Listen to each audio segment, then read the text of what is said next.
ረመዳን መጣላችሁ ይላሉ ለሰሃቦች።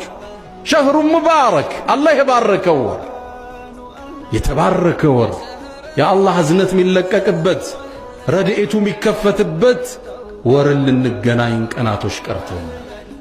ሙእሚን ካሁኑ ይሰንቃል፣ ዝግጅት ያደርጋል፣ በተውባ ይጀምረዋል፣ በይቅርታ ያጥበዋል፣ ሐቅ ያደርሳል፣ ስልክ ይደውላል፣ ዝግጅት ያደርጋል።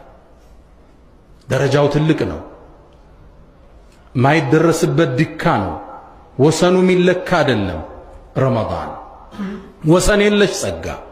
አላሁ ስብሓነሁ ወተዓላ ይሄን ጾም እኛ ጋር እንደደነገገው ሁሉ በሁሉም ክፍለ ዘመናት ደንግጎት አልፏል።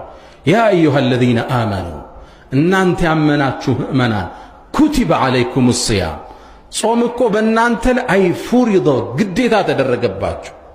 ታዲያ በነቢ ኡመት ብቻ ነው እንዳንል ከማ ኩቲበ ዐለ አለዚነ ሚን ቀብሊኩም ከእናንተ በፊት በነበሩ ህዝቦች ላይ ልክ እንደተወሰነው።